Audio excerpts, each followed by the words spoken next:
Gulbarga Humnabad road Bellur cross पर मुरुम की tipper और पैशन प्रो बाइक के दरमियान एक खतरनाक एक्सीडेंट हुआ, जिसमें बाइक सवार 47 साल महबूब साहब का एक हाथ पूरी तरह से डैमेज हो गया है और दीगर जिस्म पर गहरी चोटें आई हैं। ये कमलापुर तालुका के रहने वाले हैं और मुकामी लोगों ने इन्हें शहर के ट्रॉमा केयर सेंटर में एडमिट कराया है। इस बाइक की हालत को देखकर आप अंदाज़ा लगा सकते हैं कि इस एक्सीडेंट में महबूब साहब की क्या हालत हुई होगी। ये सिर्फ आज का एक हादसा नहीं है। गुलबर्गा से हुमनाबाद जाने वाले इस रास्ते पर हर आए दिन किसी न किसी की लाशें उठाई जा रही हैं। कभी टिप्पर की स्पीड, कभी लॉरी की बेपरवाही, कभी बस, कार या टू व्हीलर की गलती की वजह से मौत के मंजर देखने को मिल रहे हैं।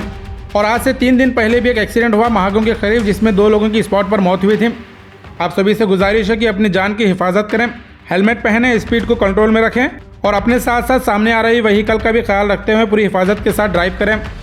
याद रखें, एक पल की लापरवाही पूरी ज़िंदगी बदल सकती है और एडमिनिस्ट्रेशन की भी जिम्मेदारी है कि ऐसे एक्सीडेंट को रोकने के लिए कोई ज़रूरी इक़दाम उठाएं। जब तक एडमिनिस्ट्रेशन और आवाम दोनों अपनी जिम्मेदारी को नहीं समझेंगे, ऐसे हादसे होते रहेंगे।